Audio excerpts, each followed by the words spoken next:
Good morning बच्चों, कैसे हो? आई होप सब अच्छा होगा। सिर्फ अपने मन में विश्वास बनाए रखें, धैर्य बनाए रखें। ये संकट टल जाएगा, क्योंकि कोई भी संकट आज तक इस पृथ्वी पे अस्थायी नहीं रहा है। इसीलिए कोरोना से भी हम लोगों का एक ना एक दिन निजात मिलेगा ही, उपचार मिलेगा ही। अपने अपने गॉड पे भरोसा रखें। तो आज हम इनऑर्गेनिक केमिस्ट्री का क्वांटम नंबर को ही आगे बढ़ा रहे हैं। Lecture number 4, 11th 12th JEE main advance NEET के लिए। याद रखें बच्चों, जो कुछ लोगों के दिमाग में ऐसा लगता है एनसीईआरटी के सिलेबस के अनुसार ये पार्ट 11th का है, लेकिन ऐसी बात नहीं है। ये 12th में भी पूछा जाता है, और स्पेशली यूँ कहें बिहार बोर्ड में तो इससे क्वेश्चन आता ही है। तो पहले हम आपसे पहले की तरह कुछ सवाल कर लेते हैं। तो बताइए, ये क्वांटम नंबर का ओरिजिन कहाँ से हुआ है? मिल गया जवाब। तो क्वांटम नंबर का origin by solution of Schrodinger wave equation. ठीक है। दूसरा क्वेश्चन, एजीमुथल क्वांटम नंबर किस बात का इंफॉर्मेशन देता है? मिला आंसर, शेप ऑफ सब ऑर्बिट और ऑर्बिटल। क्वांटम नंबर में हम लोग इतना ही देखे हैं। जो क्वांटम नंबर कितना होता है? 4। कौन कौन? Principal quantum number, azimuthal quantum number, magnetic quantum number और स्पिन क्वांटम नंबर। इस चारों क्वांटम नंबर में से 3 quantum number by solution of Schrodinger wave equation से आया है। हम लोग देखे थे एक एटम इस तरह से, ये जो पाथ देख रहे हैं सर्कुलर पाथ, ये किस नाम से जाना जाता है बच्चों? तो ऑर्बिट। और इस ऑर्बिट में कौन प्रेजेंट रहता है? इलेक्ट्रॉन। और ये जो बीच में आप गैप देखे 2 ऑर्बिट के बीच, उसको हम किस नाम से जानते हैं? तो नोड के नाम से जानते हैं। उसको कहते हैं नोड। और नोड का मतलब जीरो डेंसिटी ऑफ इलेक्ट्रॉन, या यूं कह दें निग्लिजिबल इलेक्ट्रॉन डेंसिटी। तो यहां तक हम लोग देख लिए थे। जो लोग आज फर्स्ट इस वीडियो को देख रहे हैं, इससे पहले हम 3 लेक्चर बात कर लिए हैं, उसको देखना ही पड़ेगा, उसको समझना ही पड़ेगा, तब ये आपको आज समझ में आएगा। तो इससे आगे बढ़ाते हुए हम बात करते हैं, जो नोड जो है वे 2 टाइप का होता है। एक को कहेंगे रेडियल नोड और दूसरे को कह देंगे एंगुलर नोड। यानी इलेक्ट्रॉन डेंसिटी निग्लिजिबल या यूं कहें जीरो डेंसिटी, ये 2 तरह से समझा जाता है। एक को कह दिया गया है रेडियल नोड और दूसरे को कह दिया गया है एंगुलर नोड। अब ये बात हम समझें, जो रेडियल नोड कहाँ पे होता है और एंगुलर नोड कहाँ पे होता है। तो इससे पहले हम लोग इसका फार्मूला देख लें। तो इसको सिंबलाइज हम कर देते हैं अपने से, Rn मतलब रेडियल नोड। तो रेडियल नोड जब निकालना हो तो n माइनस l माइनस 1। क्या है n? याद कीजिए। तो प्रिंसिपल क्वांटम नंबर ये n है प्रिंसिपल क्वांटम नंबर। एल याद कीजिए, तो एल है एजीमुथल क्वांटम नंबर, और 1 तो एक कांस्टेंट है, A1 एक नंबर है। एंगुलर नोड, इसको हम सिंबलाइज कर देते हैं AN। तो यदि एंगुलर नोड निकालना हो तो वे L के बराबर होगा, और L क्या है? Azimuthal quantum number. किसने प्रपोज किया एजीमुथल क्वांटम नंबर, याद है? तो समरफेल्ड, और समरफेल्ड साहब और क्या बताए हुए हैं? जो इलिप्टिकल, समरफेल्ड साहब बताए हुए हैं इलिप्टिकल। इस तरह से एक एटम एक इलेक्ट्रॉन जो है न्यूक्लियस के चारों तरफ चक्कर काटते रहता है, और ये कहलाता है माइनर एक्सिस, और ये कहलाता है मेजर एक्सिस। ये इलिप्टिकल कॉन्सेप्ट दिए थे। आप लोग तो फिजिक्स बहुत अच्छा से पढ़ते हैं, तो बताइए ये जो फिजिक्स में इलिप्टिकल कॉन्सेप्ट किसने समझाए थे? तो कैप्लर्स लॉ। कैप्लर्स लॉ में भी ये माना गया है, ये जो सिस्टम है, यूनिवर्स है, वे कैसा है? इलिप्टिकल है। और एक और क्वेश्चन, कैप्लर्स सेकंड लॉ किस पे बेस्ड है? याद है किसी को? कोई नहीं, लेकिन फिजिक्स में बहुत मेहनत करते हैं, उसके बावजूद भी किसी के पास अभी ये जवाब नहीं होगा। वे बेस्ट होता है कंजर्वेशन ऑफ एंगुलर मोमेंटम पे।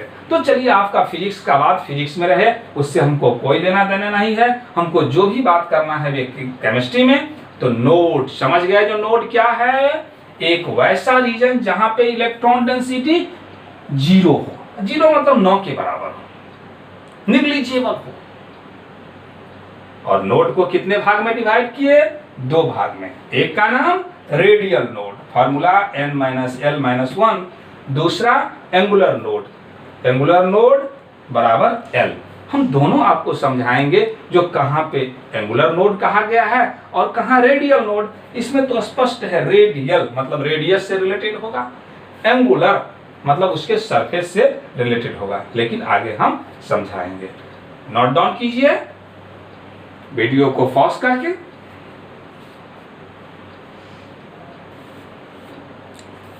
कर लिए?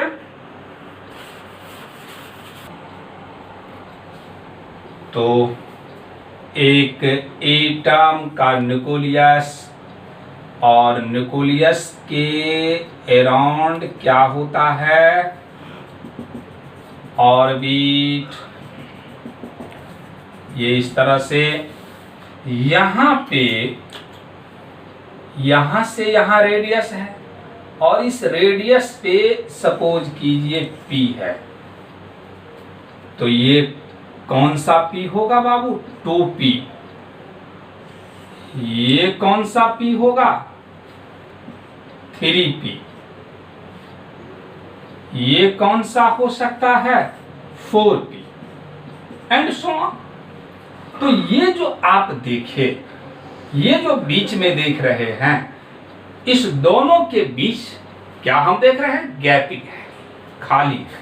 इलेक्ट्रॉन डेंसिटी 0 के बराबर है, और इस खाली को ही हम लोग किस नाम से जानेंगे? नोड के नाम से जानेंगे। और ये जो वैकेंट पैलेस है, ये एक रेडियस का फॉर्म है, इसी को आगे बढ़ा दिया जाए, रेडियस। इसलिए इसको किस नाम से जानेंगे? तो ये कौन सा नोड है? तो रेडियल नोड कहलाएगा। और ये जो इसका सरफेस है, इस सरफेस, ये ऐसे जुटा हुआ नहीं रहता है, ये ना सोचे जुटा हुआ रहता है, इस तरह से रहता है, इस तरह से। और इस दोनों के बीच गैपिंग रहता है। इस गैपिंग को ही किस नाम से जाना जाता है? Angular node. रेडियल नोड क्यों कहा गया? क्योंकि ये एक रेडियस के फॉर्म में होता है, यहां भी होगा, ये रेडियल नोड है। लेकिन यही ये P ही है, इस P के सरफेस पे जो नोड होता है उसको किस नाम से जाना गया है? तो रेडियल नोड के नाम से जाना गया है। नोड कहें, नोडल सरफेस कहें, नोडल एरिया कहें, नोडल प्लेन कहें, ये सब पिछले क्लास में दिखा दिए हैं। इससे पहले वाला वीडियो तो निश्चित रूप से देख ले। तो हम अब बात करते हैं total number of node. Total number of node जब कहें तो radial node plus angular node, और रेडियल नोड क्या मिला तो n minus L minus 1, angular node कितना मिला तो l। अब देखिए यहाँ भी ये माइनस और ये प्लस, और माइनस और प्लस क्या हो जाएगा कैंसिल, तो n माइनस 1 हो गया। किसके लिए तो टोटल नोड के लिए। तीनों का फार्मूला क्लियर हो गया। अब इस पर हम लोग पहले प्रॉब्लम प्रैक्टिस कर लेते हैं 2-4, इसके बाद आगे बढ़ेंगे। इससे आगे नोट कीजिए पॉज करके।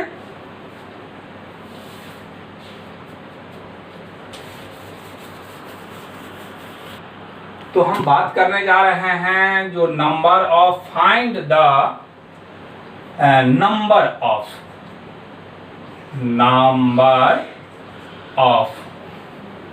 number of radial node, angular node and total number of node. आपको ऐसा क्वेश्चन बराबर पूछ दिया जाता है। तो 3s यदि कहें तो सबसे पहले हम एंगुलर नोड निकालें, तो एंगुलर नोड इक्वल टू तो L मिला है, और इस 3s में L का वैल्यू कितना तो 0। याद है S के लिए L का वैल्यू 0 होता है, P के लिए 1 होता है, D के लिए 2 होता है, और F के लिए 3 होता है। क्या समझे बात? इसमें कोई शंका नहीं, मतलब रट जाना है आपको जो होता है। और जब होता है तो एंगुलर नोड यहाँ 3s है, तो s तो s यहाँ 0, तो इसीलिए 0, मतलब s में चाहे 2s हो, 1s हो, 3s हो, कोई भी s हो, उसका एंगुलर नोड 0 होता है। क्यों होता है? क्योंकि एंगुलर नोड तो सरफेस पे होता है, अभी अभी आपको दिखाए, और s तो मेरा स्फेरिकल है, ये न्यूक्लियस यानी सरफेस पे कहीं जगह खाली है ही नहीं। s कोई भी हो उसके सरफेस पे कहीं जगह खाली नहीं है। चलिए हम लोग रेडियल नोड बात कर रहे हैं इसमें। तो रेडियल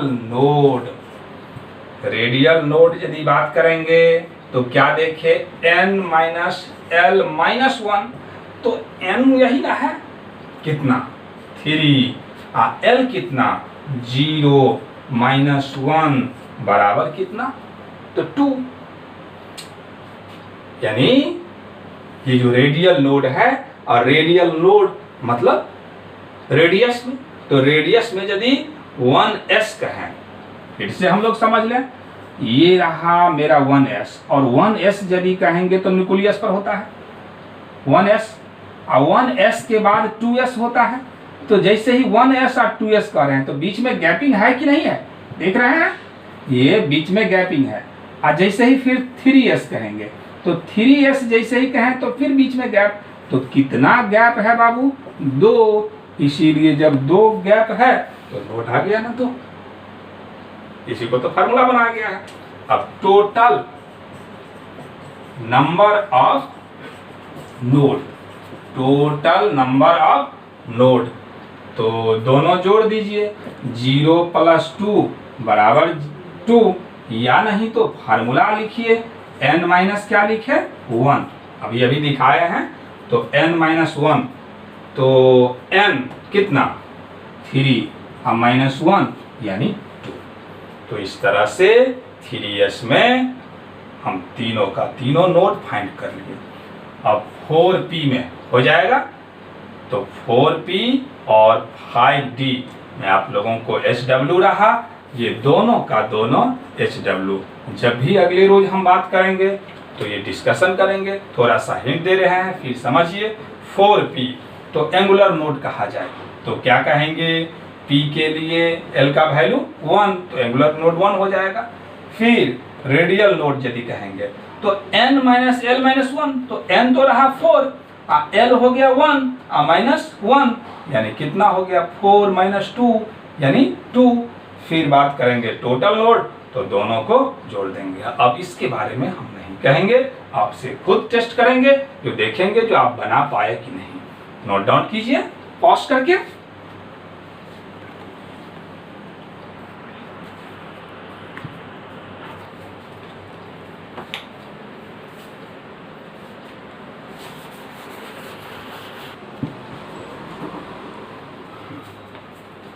तो चलें हम लोग अब क्या देखेंगे, डी सब ऑर्बिट। याद है किसी को जो डी सब ऑर्बिट का शेप कैसा होता है, डबल डम्बल।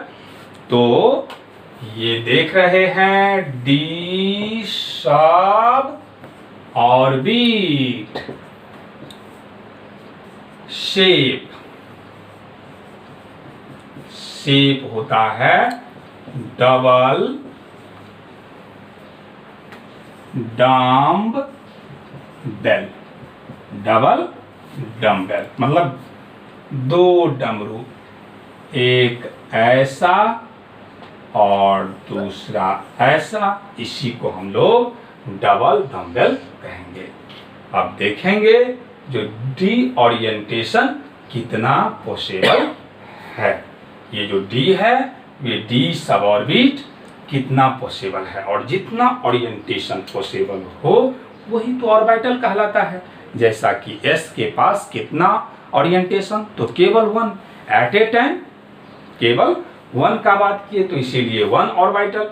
फिर पी का कितना ओरिएंटेशन, तो 3 ओरिएंटेशन, इसीलिए 3 ऑर्बिटल मिला। अब डी के पास कितना ओरिएंटेशन है ये देखें।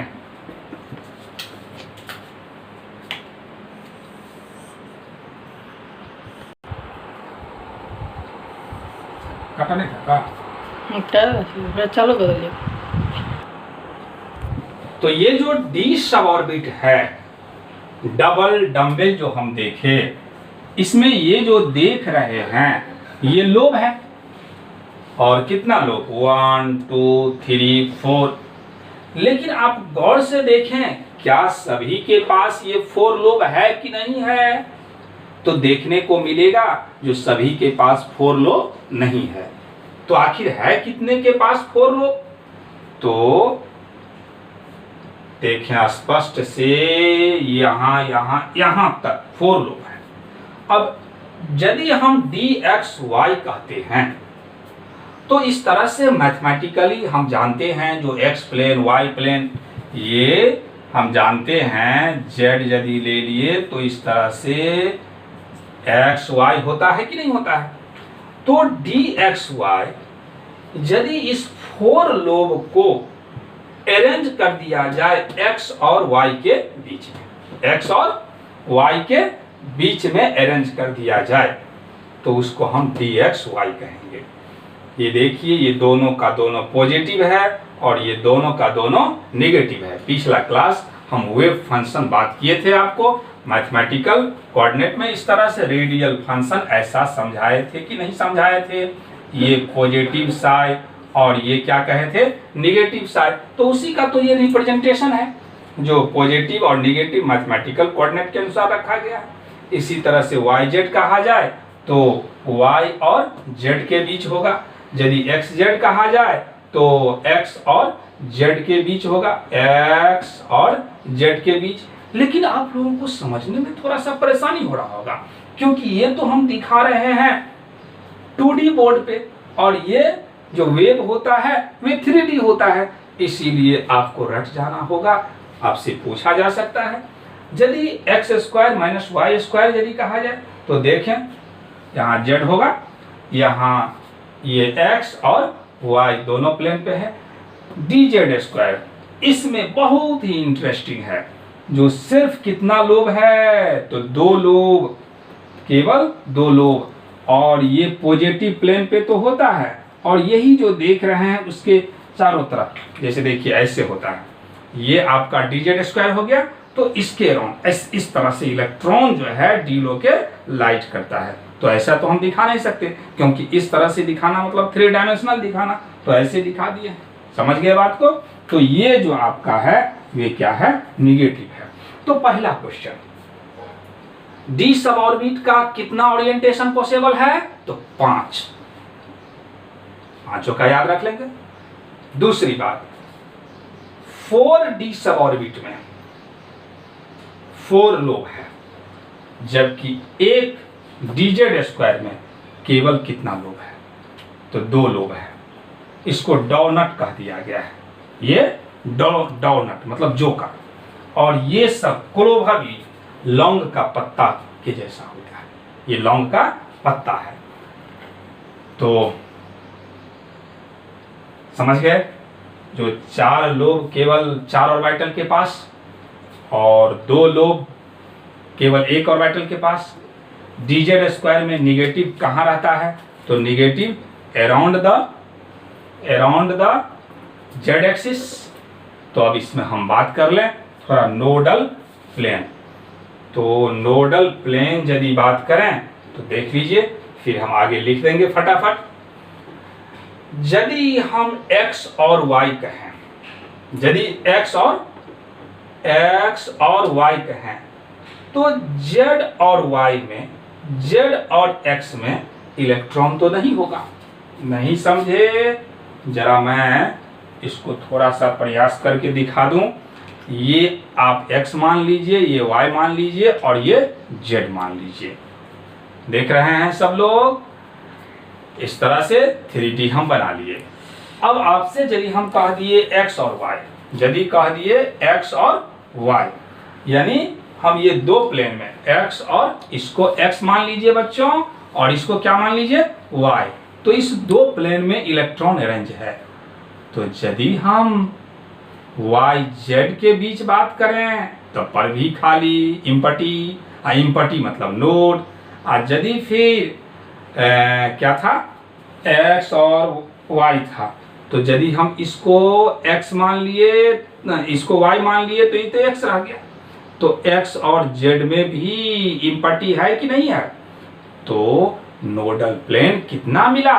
तो 2। फिर से एक बार, ये x है, ये y है, ये दोनों ही प्लेन में इलेक्ट्रॉन प्रेजेंट है।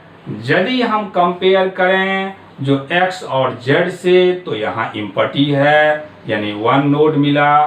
फिर y और z, फिर 1 नोड मिला। तो ईच p ऑर्बिटल कितना नोड? फिर सवाल उठता है, जो क्या सभी में ऐसा होगा? तो यहाँ पे देखें, यहाँ इस तीनों में तो ठीक है, लेकिन यहाँ पे x प्लेन पे भी है और y प्लेन पे भी है। इसमें z प्लेन, यानी ये सभी के सभी प्लेन में इलेक्ट्रॉन लाई करता है, कोई नोड नहीं। इसी तरह से इसमें भी कोई नोड नहीं। तो सिर्फ 3 ऑर्बिटल में xy, yz और xz में ही कितना नोड मिला? 2 नोड मिला। लेकिन इसमें नोड कितना है? 0। तो हम कह दें जो 0 नोड, और यहाँ कह दें जो number of node is equal to 2। इस सभी में 2 नोड है। तो पॉज कीजिए, नोट कीजिए।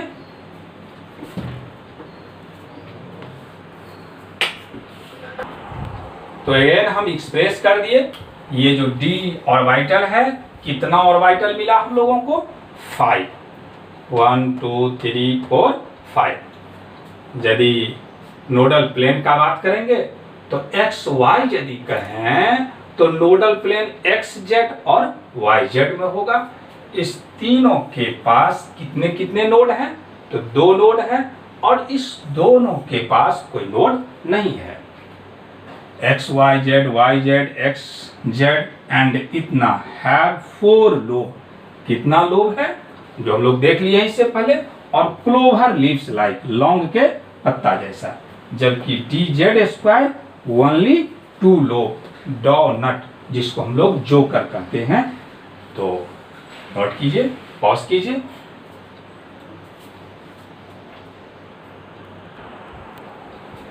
F सब ऑर्बिट जिसका शेप कॉम्प्लेक्स या कॉम्प्लिकेटेड, मतलब बहुत ही कॉम्प्लेक्स होता है, वेल डिफाइंड नहीं है।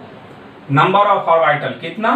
7, और इस तरह से 1 2 3 4 5 6 7 टाइप का ओरिएंटेशन है। जिस तरह से इससे पहले आपको P को समझाए, D को समझाए, जो अरेंजमेंट, ये संभव नहीं है। अब आपके दिमाग में लगता होगा जो ये सब कैसे सर आप लिख लिए, तो सिंपली आप समझे, जो ये जो आपका सनलाइट है, लोगों ने पहले क्या समझे, जो ये लाइट तो केवल एक ही है, लेकिन जैसे ही प्रिज्म का डिस्कवरी हुआ तो ये लाइट कितने कलर से बना हुआ है, तो 7 कलर से। भिगबियोर हम लोग देखे हैं ना, ये जो जैसे ही ये प्रिज्म लीजिए, ये प्रिज्म है, और इस प्रिज्म से होकर के यदि हम सनलाइट को पास करावें तो कितने कलर में टूट जाता है बच्चों? 7। भिगबियोर टूट जाता है कि नहीं? ये 7 कलर है। लेकिन इमेजिन कीजिए, जिस समय प्रिज्म नहीं डिस्कवर हुआ होगा, क्या कोई मानने के लिए तैयार होगा? नहीं तैयार होगा। उसी तरह से ये जो भी आपको हम समझाए अभी, वे हाइड्रोजन को जला करके उससे लाइट निकाला गया, और उस लाइट को ऐसा ही प्रिज्म से होके पास कराया गया। लेकिन वहां प्रिज्म नाम नहीं है, वहां नाम है स्पेक्ट्रोस्कोपी। स्पेक्ट्रोस्कोपी। और पास कराने के बाद पाया गया जो ये इलेक्ट्रॉन क्लाउड का जो अरेंजमेंट है वे अलग अलग है। तो न्यूक्लियस से जैसे जैसे दूर बढ़ते गए, अरेंजमेंट चेंज होते गया, और उसी अरेंजमेंट को तो हम किस नाम से जानते हैं? ऑर्बिटल। तो क्या हुआ, कैसे हुआ, उतना अभी हम लोगों को नहीं पढ़ना है। यदि आपको अच्छा करना है तब तो सिर्फ अभी रट जाइए, जो S के पास कितना ऑर्बिटल, तो 1, P के पास कितना ऑर्बिटल, 3, D के पास कितना ऑर्बिटल, 5, और F के पास कितना ऑर्बिटल, तो 7। अब जो ये ऑर्बिटल आप देख रहे हैं, कितने ऑर्बिटल पॉसिबल है, ये भी हम लोग क्लियर कर लेंगे। नोट कीजिए।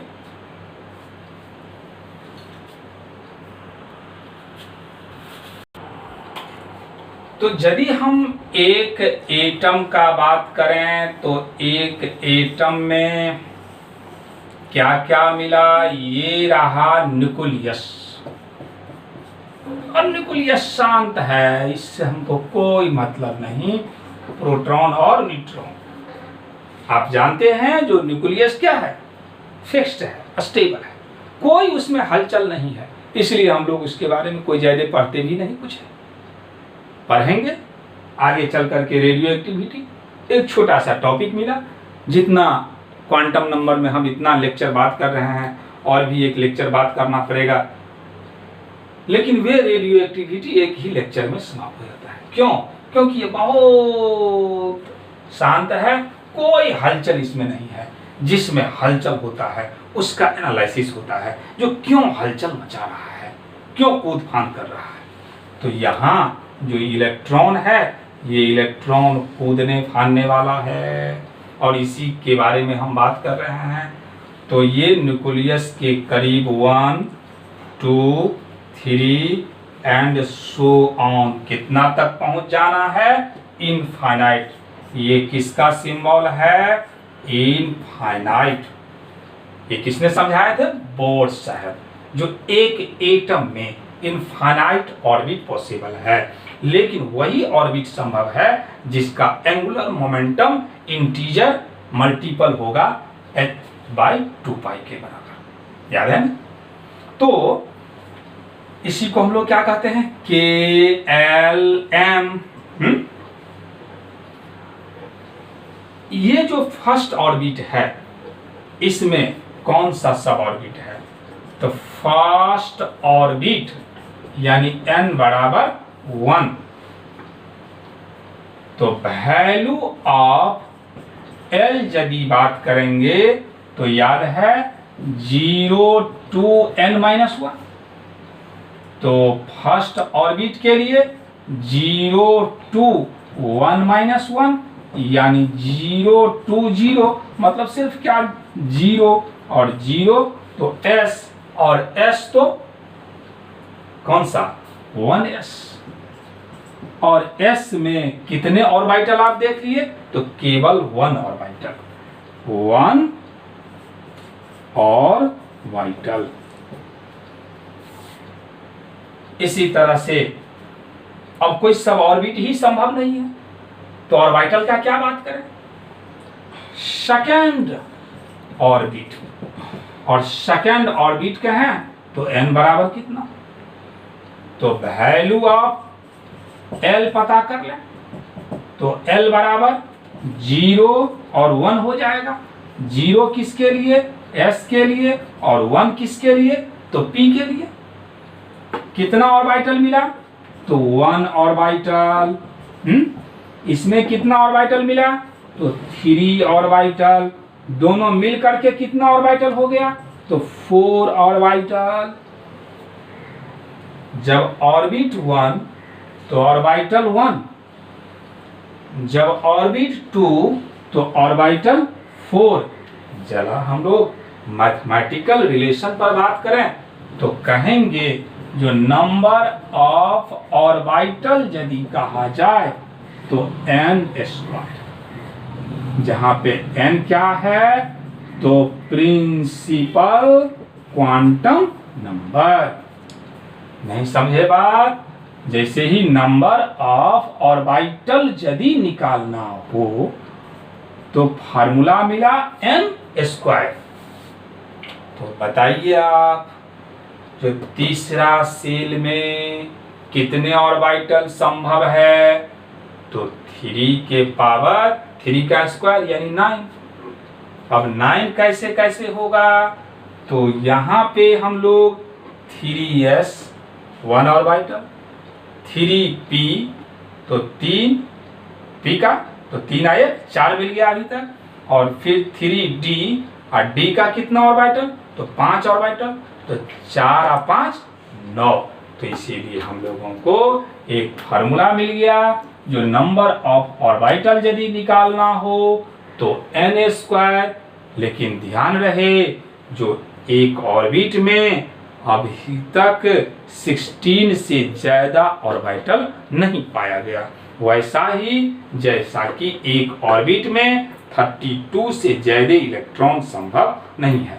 ये नहीं जो आपसे यहाँ फार्मूला रख रहे हैं 6 और 6 जैसे ही रखेंगे तो नंबर ऑफ ऑर्बिटल कितना मिलेगा? 36। ऐसा संभव नहीं है। यानी ये जो ऑर्बिटल है वे 16 से ज्यादा संभव नहीं है। ऑर्बिट में इलेक्ट्रॉन जो है 32 से ज्यादा संभव नहीं है। ऑर्बिट नंबर अभी तक सिर्फ कितना है? 7। यानी उतना ही एलिमेंट नॉन हुआ है जितना कि 7 ऑर्बिट तक पहुंचे यानी F तक। तो नोट कीजिए।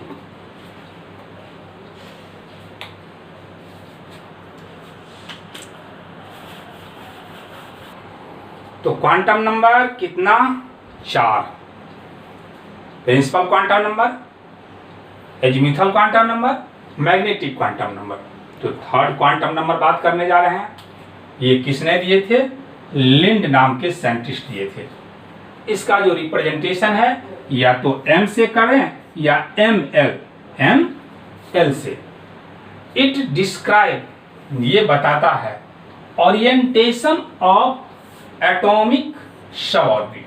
ये सब ऑर्बिट का ओरिएंटेशन, जैसे s का कितना अरेंजमेंट होगा, p का कितना अरेंजमेंट होगा, यानी दैट इज हम कह सकते हैं जो atomic orbital. Value of m यदि बात करें तो -L2 + L including 0, -L2 + L including 0। तो इफ L इक्वल टू 0, याद है यदि L इक्वल टू 0 मतलब कह दें दैट इज S सब ऑर्बिट। ये जो L 0 है वे किसके लिए? S के लिए। तो बताइए वैल्यू ऑफ M बराबर कितना संभव है? तो -0 टू +0, ये -0 +0 मीनिंगलेस है, ये ऐसा संभव नहीं होगा। इसलिए सिर्फ क्या होगा, ये लिखना क्या है? गलत है।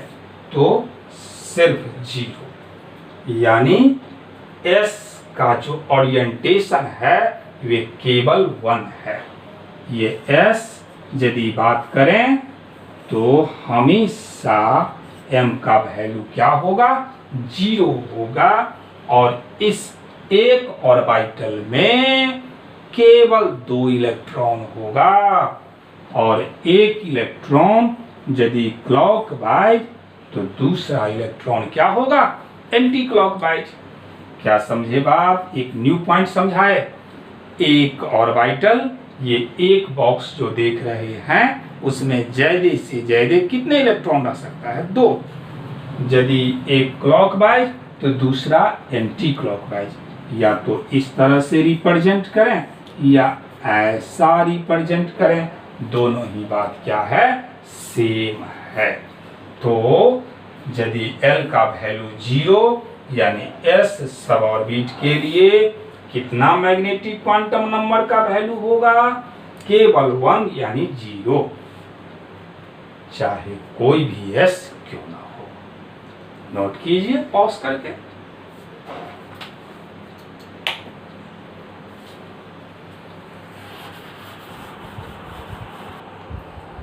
If L इक्वल टू 1, याद है L इक्वल टू 1 किसके लिए होगा? तो P सब ऑर्बिट के लिए। दैट इज क्या कह दें? P सब ऑर्बिट। और ये बात तो आपको पहले ही समझा दिए। जो P सब ऑर्बिट का कितना ओरिएंटेशन होगा? तो 3 px, py और pz। अब इसी बात को हम मैग्नेटिक क्वांटम नंबर में और अच्छे से एक्सप्लेन करके समझा रहे हैं। तो यदि L इक्वल टू 1 हो तो वैल्यू ऑफ M यदि कहा जाए तो हम तो फार्मूला समझे जो -L to +L including 0। Including 0 का मतलब हुआ इंक्लूडिंग 0, इसका मतलब हुआ जो उसमें 0 रहेगा।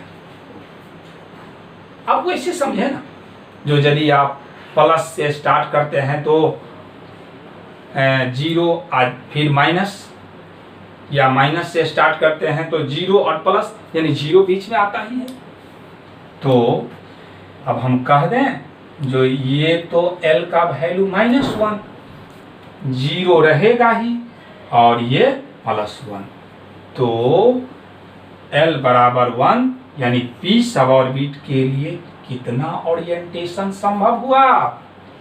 तो 3। इसको आप ये 3 बॉक्स दिखा दें, बीच में रखें 0। ये कोई जरूरी नहीं है जो बीच में ही 0 रखा जाएगा। लेफ्ट साइड -1 और राइट साइड +1। ये प्रत्येक में कितने इलेक्ट्रॉन ज्यादा से ज्यादा रह सकता है? तो 2। किसने समझाए 2 के बारे में? ये भी बताएंगे।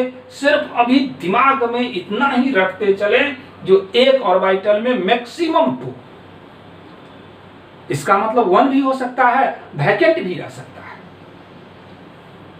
ये pz रहा और ये px रहा और ये py वाई रहा।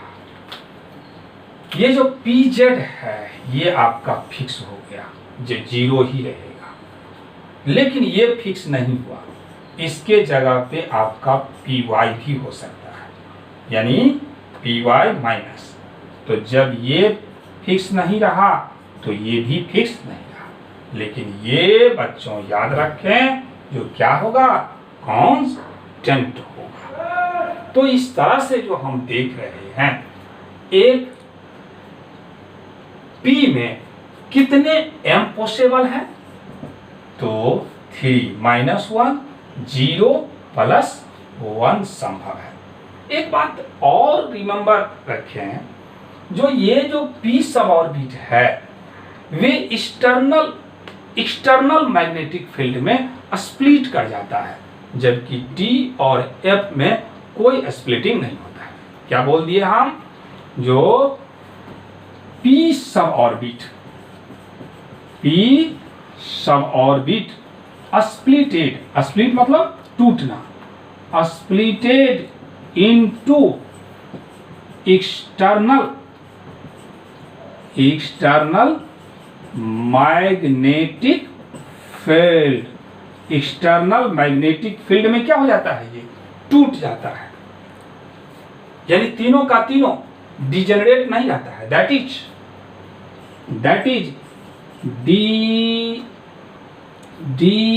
जनरेसी इज लूजेज। याद है जो डीजेनरेसी किसे कहते हैं, तो हम देखे थे, यदि एनर्जी लेवल सेम हो तो उसको हम डीजेनरेट ऑर्बिटल कहते हैं।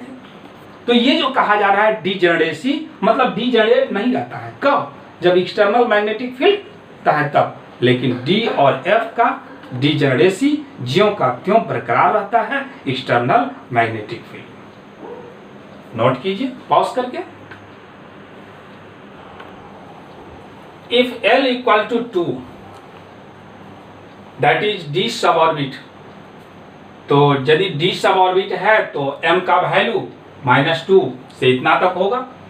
और इस तरह से हम फिर रिप्रेजेंट कर सकते हैं।